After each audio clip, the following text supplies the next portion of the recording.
Welcome to the brand new podcast that I'm lighting up in order to kind of get everyone to know my team. And I'm really excited to do this podcast because most people who follow me, they know that I'm on the PowerCat team at Microsoft. And you may or may not know all that we do, but Kathy is here today, Kathy Osborne. She's one of my favorite people that I work with, and we're going to be talking about what Kathy does. I think most people know what I'm doing, right? But just to clarify, in case you've never heard of PowerCat before, which is possible, the CAT stands for Customer Advisory Team. And Kathy and I both work on the Customer Advisory Team with the goal of helping people adopt and sustain Power Platforms solutions. So if you want to know more about me, go ahead and put that in the description of the video, and I'm happy to respond. But today I focus on one of my peers, who is Kathy Osborne. She has been an inspiration to me, or I should say, Kathy, you have been an inspiration to me since I started the PowerCat team. I've enjoyed learning many things from you, and I consider you a senior resource on our team. So I'd love it if you'd tell us about yourself, how you got to Microsoft, some things that maybe you've done previous to Power Platform at Microsoft. Tell us a little bit about your journey to PowerCat. Sure. Hey, Audrey. Um, Hey. well, I actually started my career as a technical writer in Silicon Valley, Wow. and I was there for quite a while, and then we decided we wanted to move to Seattle, so I ended up getting a job at Microsoft on the Encarta team as the manager of the technical writers there. Um, and Encarta was a was an encyclopedia, um, which of course got Yes. killed by the internet. I So, think but it I was a remember cool, Encarta. Yeah, yeah, yeah. it was a pretty cool project to work on. There were lots of related products. But after a year at Encarta, I moved into the games group and worked on simulators. And it was there that I transitioned eventually from a writer, editor, writing manager to a program manager. So I took over program management for the train simulator product. Um, which was an immensely cool job. And I got to ride trains all over the world and learned how That to sounds awesome. operate steam locomotives and diesel and electric. It was very cool.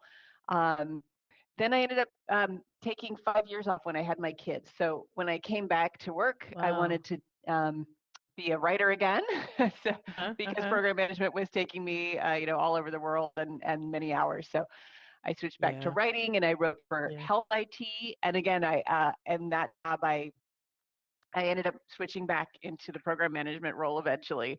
So after health IT, I worked for the Microsoft Band product, which was a fitness tracker.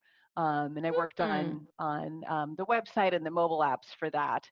Um, which transitioned then, I followed a manager into working on the consumer virtual agent for Microsoft. So when Microsoft customers had problems and went to access support, they would go through a virtual agent.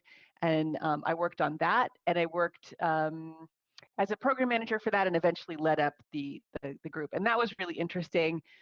And again, things change over time. So I ended up being reorganized into the Power Virtual Agents team when that team started. Mm. Um, Mm-hmm. so Yep. the technology we worked on was a precursor to what has become Power Virtual Agents. And Mm-hmm. then I ended up in the customer success team for that, responsible for Microsoft's customer success. So Microsoft as a customer of Power Virtual Agents. And then I got reorged into PowerCat. And I have to say, I kind of came hissing and spitting a little bit. Because at the Okay. time, it was about my fifth reorg in about 3 months. Yeah. So Yeah. I was not a happy cat. Um, Yes. but it didn't take me long to start purring and realize how amazing the Power Cat team is. And definitely after I saw the light, I have not looked backwards. I love working on this team. I love working with you. Um, Thank you. Thank and I you. know you and I worked a little bit together when you were a program manager in Power Automate. Yes. And I'm so happy to have you on the Power Cat team. So that's a little Thank bit of my you. history. So, yeah, I love it. So, if I were to sum up your history, here's some things that I might point out to people.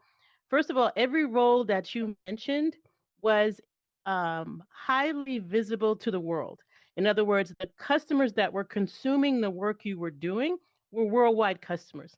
So you had to have awareness of how to speak and attract worldwide audiences. So that's a huge skill set right there. So both in the area of content development and in the area of like website portal development, you were developing skills in reaching the world and influencing and impacting the world's vision of Microsoft products. And I just think that's such an awesome opportunity that you, and I'm sure you learned so much along the way. Each one of those roles probably added to probably the reason why you're in PowerCat now, because that's one of our principal responsibilities is to be able to reach those large enterprise customers, but also be able to scale that out so the entire world can see the value. So I think you're in a perfect place when I look back at what you've done in the past. Wow, your expertise is most definitely needed on this team, and I'm learning so much just from watching you work. Now, one of the things that you do that I highly appreciate is you manage our CAB. Now, CAB for other people who might know stands for Customer Advisory Board. And when PowerCat talks to customers in groups like that, we're talking to very high profile customers. These are customers that are invested in the platform. They are highly, they have high requirements for how to use the platform to meet their market needs. So we're not like a side product for these customers. We are an important element to their market. And so when you organize them together and you bring them together so that we can learn from them, this enables us to grow our products because we get a special voice from these enterprise customers. And just watching you kind of bring them together and consolidate all the speakers for our cabs, because we have speakers from all the different products, and also collecting metrics and feedback and responses so that we can aggregate what we heard for the engineering teams. I'm always blown away by what you do. But there may be others out there in the world that are also collecting feedback from customers. Do you want to share a few best practices or lessons learned for other people who are like collecting feedback from many customers and maybe organizing events of that? Sure. And, I knew you were going to ask me this, and I thought, I could probably talk for an hour or two about cabs. So I tried to distill like some top Okay. things. Yes. Um, and I think, so I brought it down to three things. So the main thing is be really clear why you're running the event. I think that like everything else flows from that. Yeah. And in our case, really running the event to learn from our customers. And we do a lot of events, and our product teams do a lot of events that have to do with teaching. So we go to conferences, and we want to teach and talk about our product features. But CAB is really the opportunity to listen. And honestly, it can be really hard to pivot from being really used to talking about our products to listening to our customers talk about our products. That's a really hard pivot sometimes, and Yeah. so we have to Yes. keep Yes. coming back to that's the reason that we do the event. So I think that's number Mhm. one. I Mhm. think the other thing is, if you're going to run a big event like this, you have to get really good at delegating and at sharing the workload. And I know I'm one of those people who's like, if I want it done right, I do it myself. And you really can't have that kind of attitude with a big No. event. Yeah. Um, and also, I think over the course of my career, which is, in a long career, um, you realize that if you're doing everything yourself, you're not giving other people opportunities to learn, to grow, and to have impact and be seen. So I think, it's actually helps other people. I have to sometimes remind myself that it's actually like a gift to other people to ask them for help. And sometimes Yes. it doesn't feel that way when you're doing it. Um, so, and then I think the last thing is like we actually run a lot of customer meetings kind of all the time, as you know, on our team. Mhm. Like on Mhm. our little, I don't know how many people we have, 6 people or something on our little team. Um, Yes. inside PowerCat, we run customer meetings all the time, and we've developed a lot of operational excellence in running online meetings.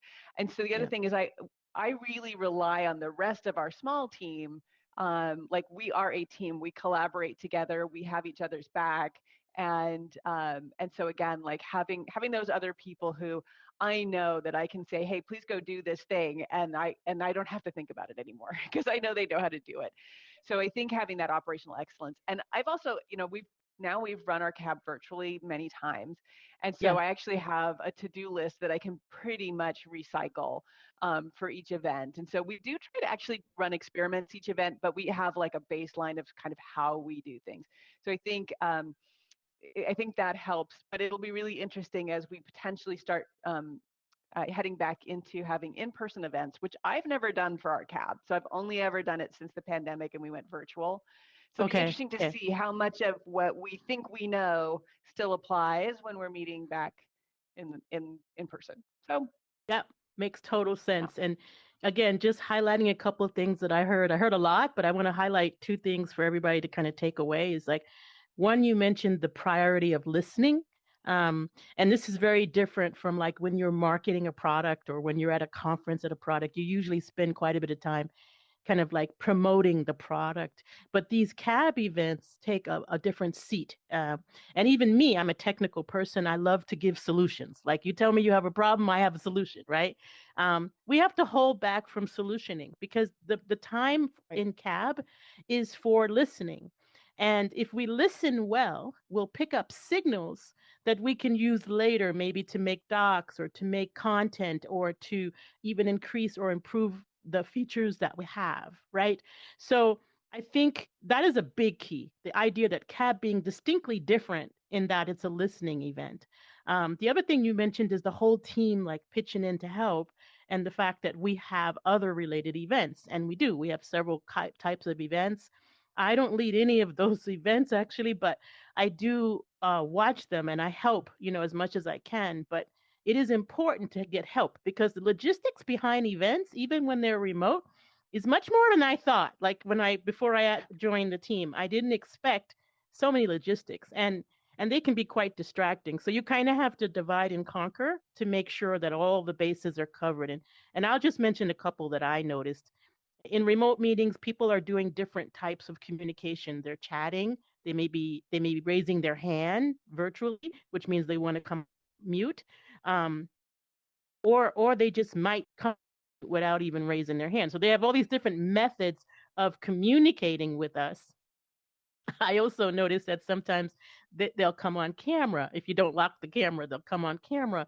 So like managing all their methods of communication so that we can hear them when they want to speak is also kind of a challenge. I'm always amazed at how well that's managed, right? And everybody who goes to the cab events are always like giving you huge kudos because it's true, it's a team effort, but you're leading the effort and we're following your guidance as you lead the effort. So I do want to thank you for the guidance you give the entire team.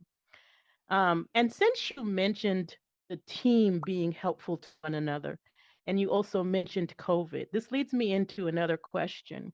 Many remote teams who are hybrid and maybe working from home sometimes and occasionally in office, or maybe they're dispersed around the world, which PowerCat team is. We have PowerCat members in Europe as well as we have one or two in Morocco.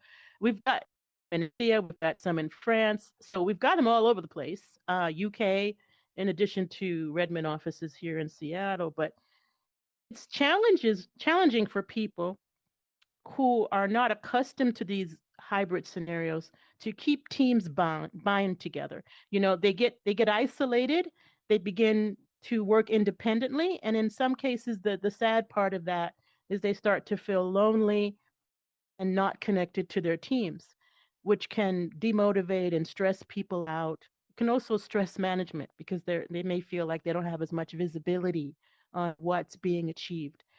And what I appreciate about the PowerCat team is we've conquered this problem in so many different ways. And I'll be honest with you, this is the most amazing team when it comes to feeling connected, right? Even though we're around the world, I feel like I can reach out to Henri at a moment's notice and he'll be there, even though he's in France. Um, I just feel like we're there for each other, irrelevant to where we're sitting. It doesn't matter as much. And we talk to each other regularly. and we communicate regularly. And one of the things that you do, Kathy, that I truly adore is you lead what's called team appreciation, which is a situation where we get to appreciate each other. So and that appreciation creates trust among the team.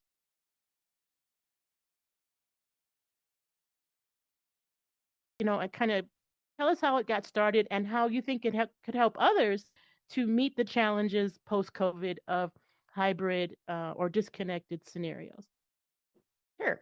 And please. it's interesting too because we were a distributed team geographically before COVID, and I certainly feel as someone who was in Redmond at the time that I didn't at all appreciate how difficult it was for people on our team who were not in Redmond, and definitely I was not doing my part to make them feel connected.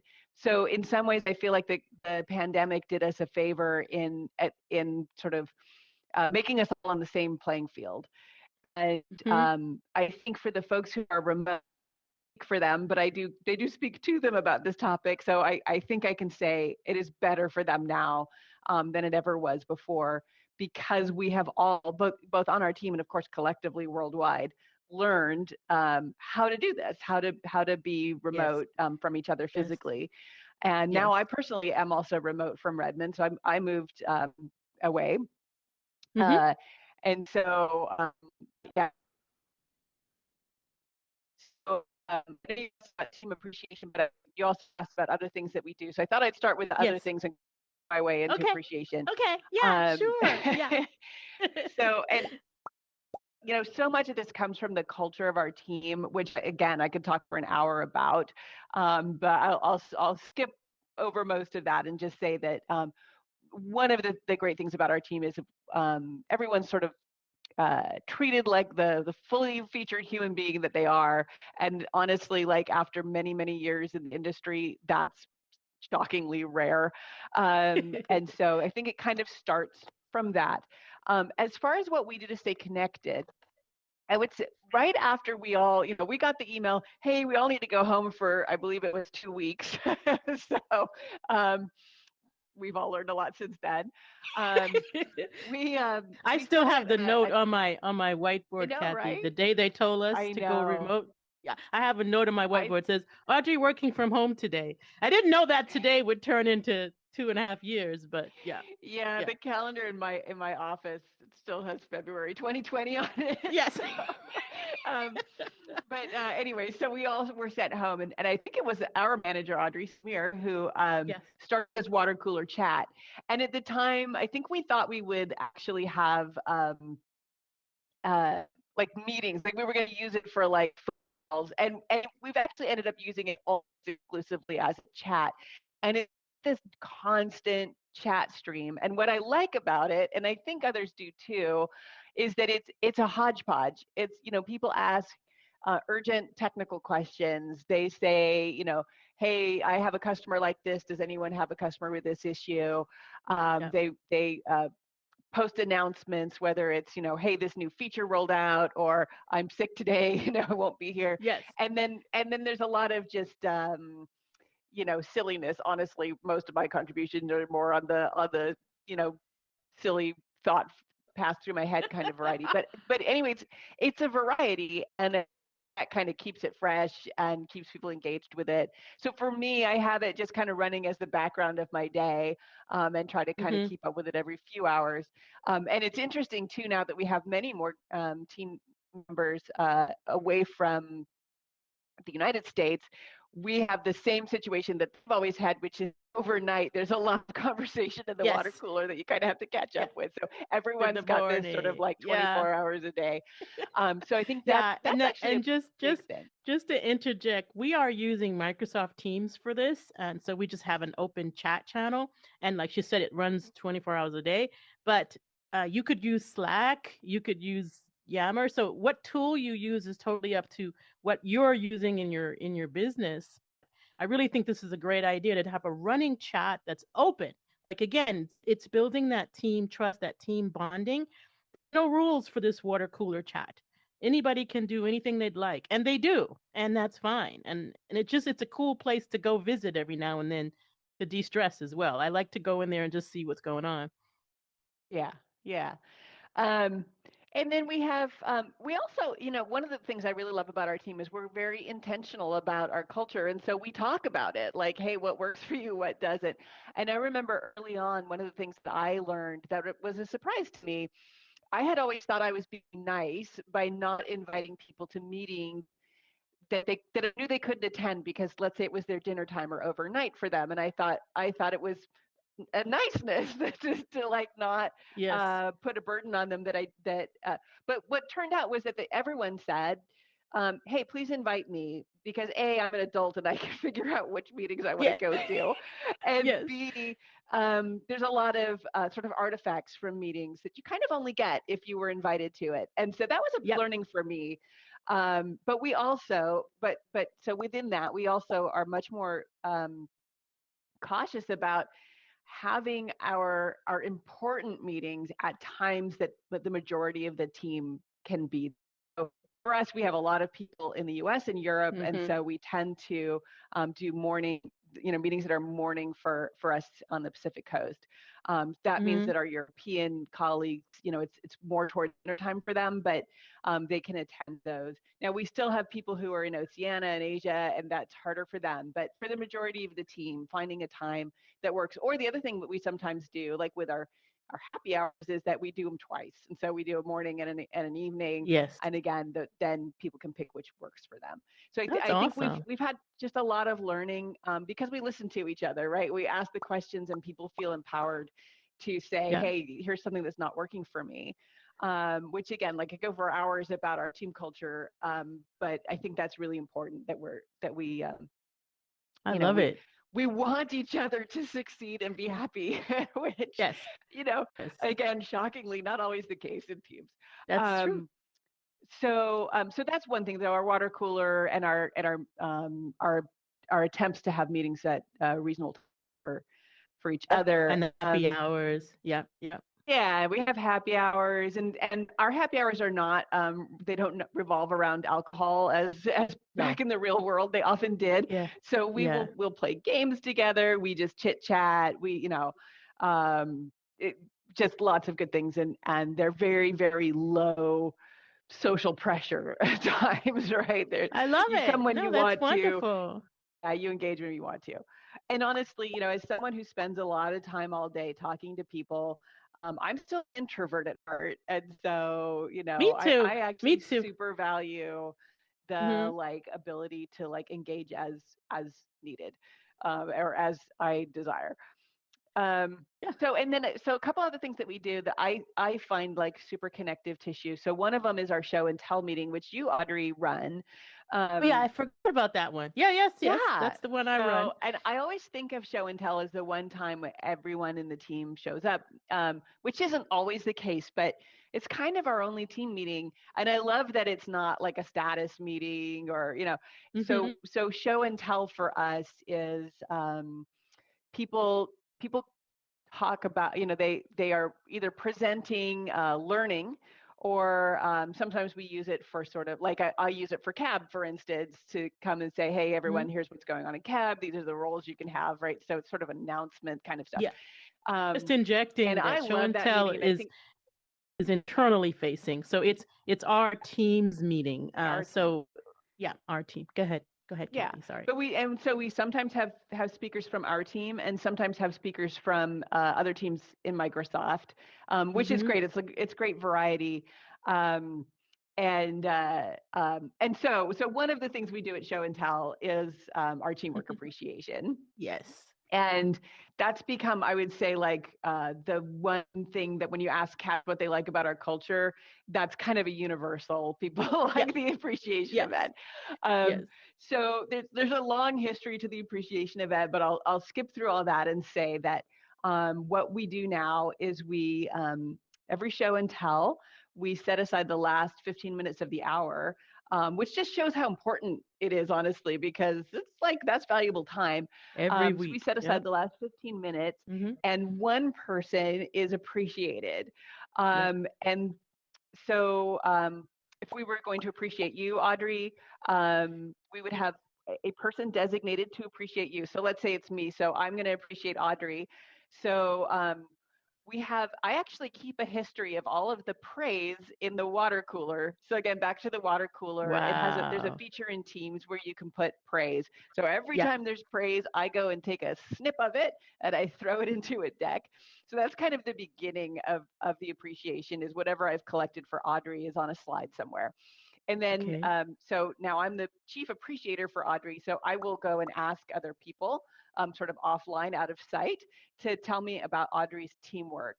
And it's important to me that this is really focused on your teamwork. So it's not how much do I like Audrie, or, what kind of a Right. person is she outside of work. Those things are Yes. important, but that's not what this is about.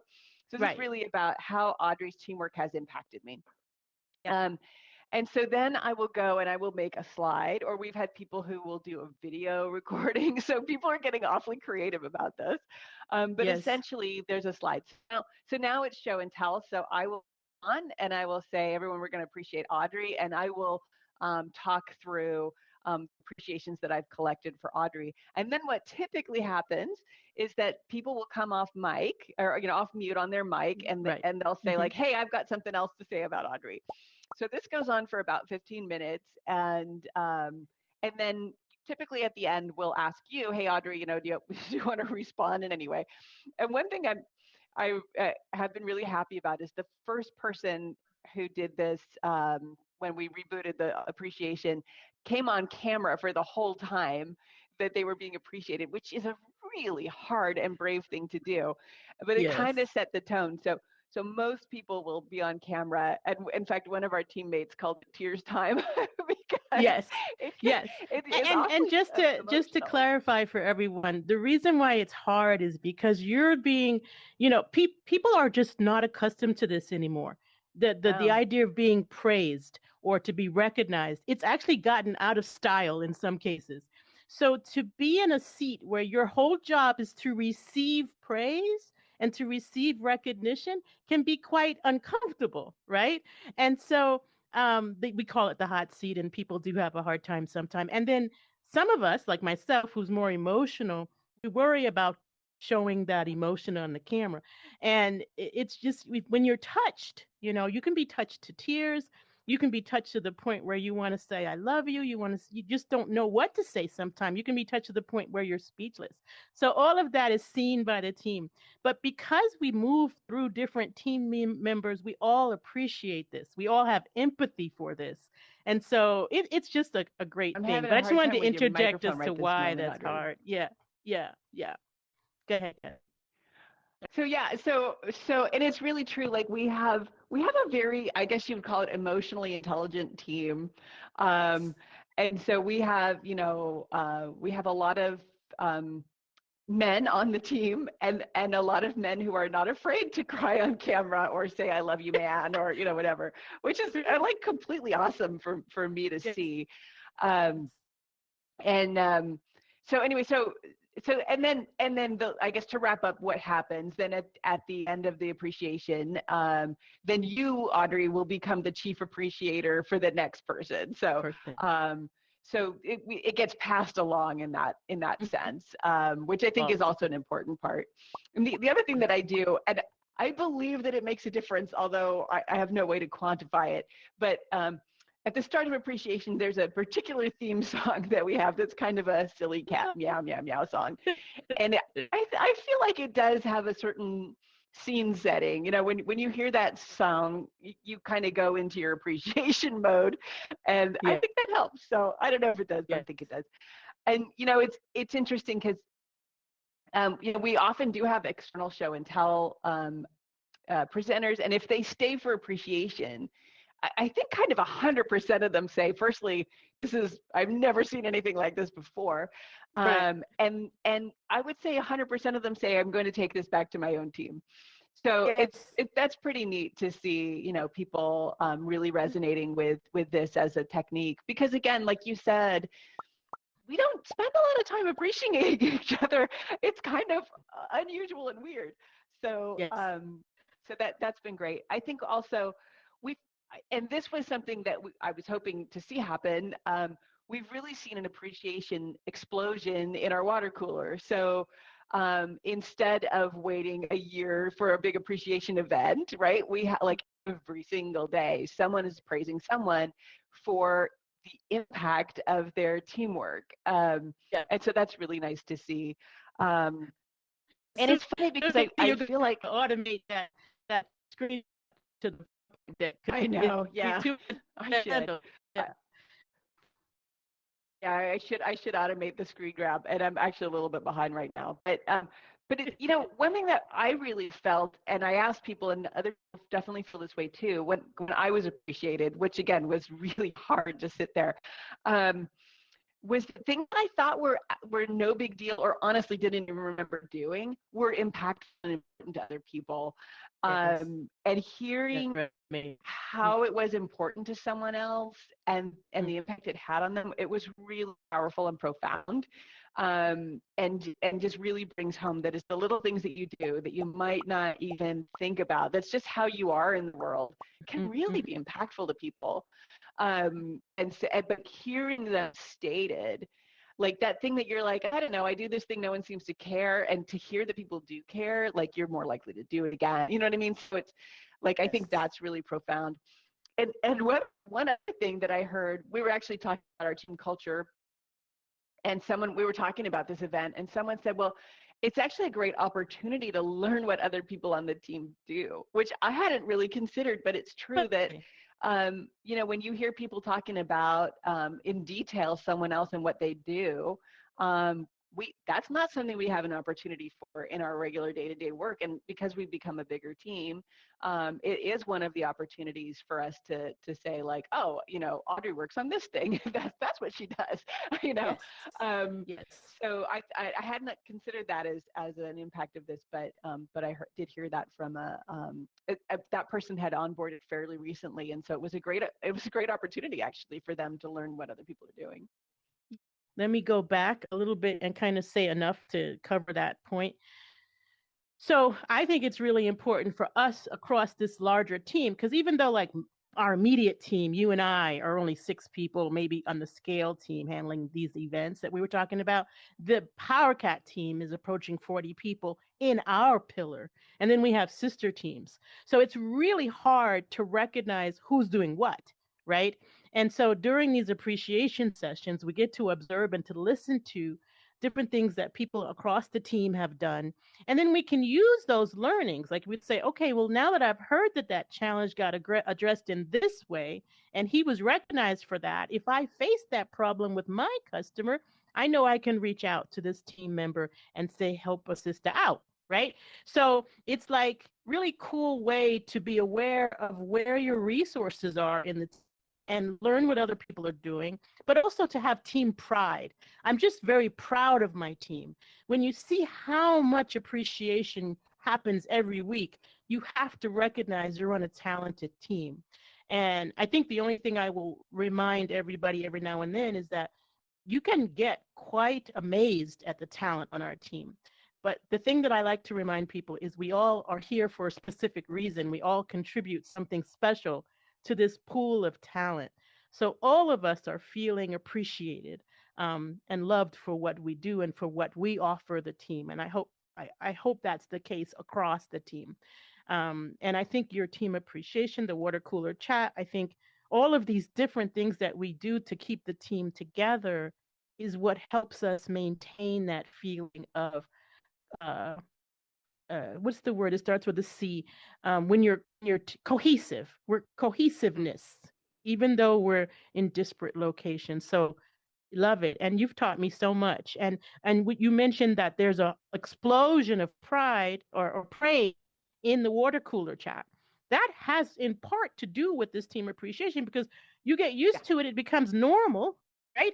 And now you want to that's do it right. too, right? So it's like the example has been set, and naturally people want to do it. And so if you're in a, I will say this to the rest of anybody that might be listening to this conversation, if you're in a place where you don't see this kind of thing, light it off by starting it off, right? If you can Mm-hmm. start a level of appreciation or kudos management, and then in give the idea, let's do this at a regular cadence, right? You might find that it'll change, but be the change that you want to see, right? Go ahead and kick it off because it's your example and the example of those that follow you that will resolve the challenge, right? Because it's just habit. Do you have the habit to praise loudly? Maybe you do, maybe you don't, but you can always change that. It takes time though. It's a cultural change. It's not Mhm. a operational change. But once you change the culture, the operations come kind of naturally. So that's just my opinion, Kathy. And Yeah, and I know I've I talked think to too. yes. Yeah, go No, ahead. I was going to say, when you said that, it made me think too that like so many times people say, "Oh, that's for leadership to do." Right? Like praising people is for your manager or, from Yeah. top down. And I think what we've shown is like that's not it at all, right? So Mm-mm. I think we praise up, we praise down, we praise sideways. Um, and it really is all about, again, the appreciation, the gratitude that you have for your teammates. And I have noticed, because I collect all the gratitude, that people who give the most praise are often also the people who get the most praise.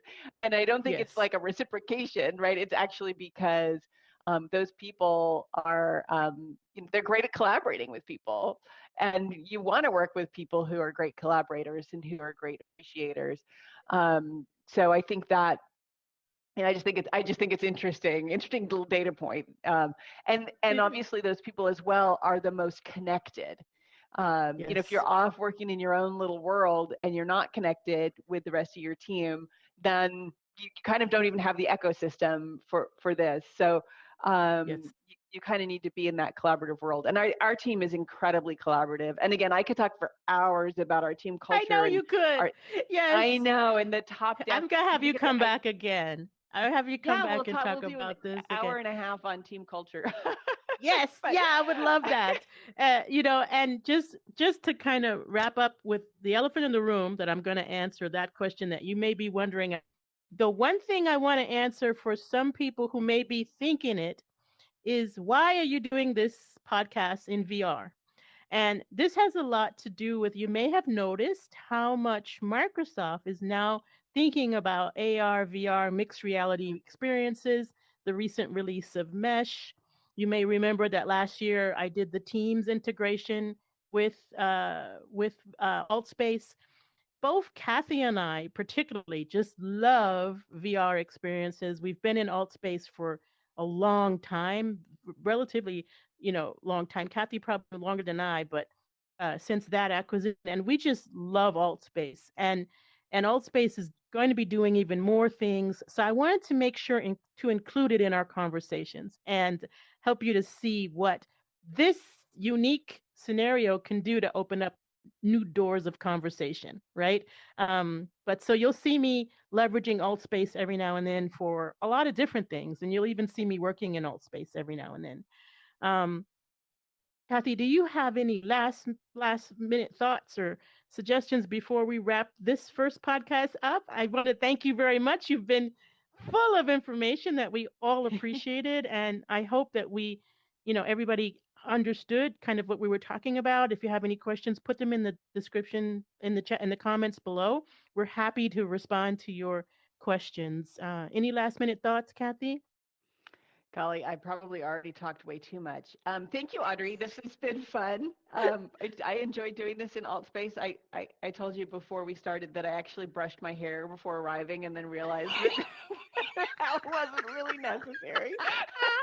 Yes. um, but no, I really appreciate the opportunity to talk, and I'm looking forward to hearing what other folks in your podcast series have to talk about. So, and this team culture stuff. Earlier in my career, I could not have cared less about team culture, and thought it was just a big waste of time. And now I like Yes. super into it and would love to talk more to people about team culture and what makes a good team culture and what they do. So I think that's, again, if people want to put something in the comments, I think would love to hear about other people and what they do for their culture. I love you, Kathy. Thank you so much. Love And you too, and Audrey. yeah, you have so much to give to people. So much. I'm just so grateful for you and that we work together. And yeah, let's do this as often as we can and see whether we can promote praise in the world and promote comfortable work cultures that can help us all work together no matter what our presence scenario may be like. So that's it for Absolutely. today. I'm going to wrap this podcast up with a big, huge thank you to Kathy and to our videographer that you don't see, David, who's been helping us out. So, all of you, I wish you the best. Happy power apping, and we'll be talking to you soon. Bye, Audrey. Yes. Bye bye. Thank you. Meow, meow, meow, your sorrows over.